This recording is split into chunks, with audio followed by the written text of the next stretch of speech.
দেখে pen drive মনে হতে পারে একে, আর এটি খুললে বেরিয়ে আসবে দেশলাই। জার্মানিতে তৈরি মাত্র ২০ মিলিমিটারের এই দেশলাই বাক্সটি বিশ্বের সবচেয়ে ছোট দেশলাই বাক্স হিসেবে গিনেস বুকে নাম লিখিয়েছে। তাঁবুর মতো দেখতে এই ম্যাচ বক্সটির জন্মস্থান চেকোস্লোভাকিয়া। গ্রিসে ঘুরতে যাওয়া পর্যটকদের কাছে এই ম্যাচ বক্সটি সুভিনির বটে। এখানে দেখা গেল পুরনো আমলের বেশ কিছু দেশলাই বাক্স। যুক্তরাষ্ট্রের এই ম্যাচ বক্সটি বের হয়েছিল ৬০-এর দশকে।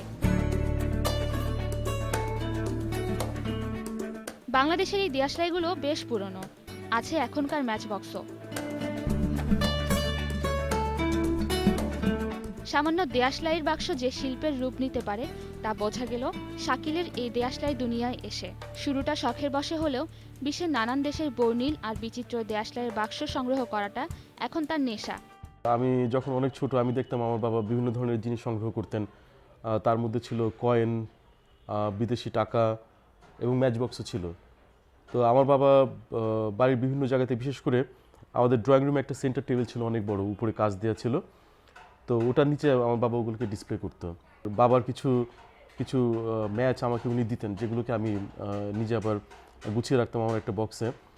তো এভাবে আমি সংগ্রহটা শুরু করি।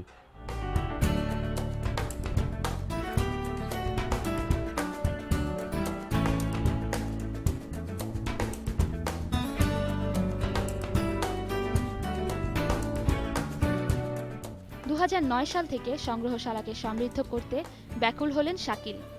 ইন্টারনেটের বিশাল রাজ্যে বিভিন্ন দেশের ম্যাচবক্স সংগ্রাহকদের খুঁজে বের করে যুক্ত হলেন তাদের নেটওয়ার্কে।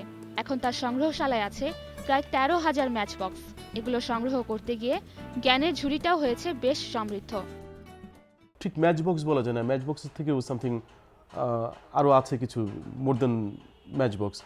সেটা হলো যে কিছু কিছু ম্যাচ বক্স দেখলে আপনি একটা দেশ, একটা জাতি, সে জাতির খাদ্যাভ্যাস, সে জাতির কৃষ্টি, সভ্যতা, এগুলো সম্পর্কে আপনি একটা নলেজ পাবেন। শাকিলের মতে আমাদের দেশে এই শিল্পটা একেবারেই অবহেলিত। আগে বাংলাদেশের তৈরি দেশলাইয়ের বাক্সের মধ্যে কিছুটা হলেও শিল্প চোখে পড়ত, যা এখন নেই বললেই চলে। আর এদেশের দেশলাই শিল্পটাকে আবারও জাগিয়ে তোলার জন্য ম্যাচবক্স ডিজাইনার হিসেবে কাজ করতে চান তিনি। আছে আরও একটি স্বপ্ন, বিশ্বের ৪র্থ ম্যাচবক্স মিউজিয়ামটি বাংলাদেশে গড়ে তুলতে চান শাকিল।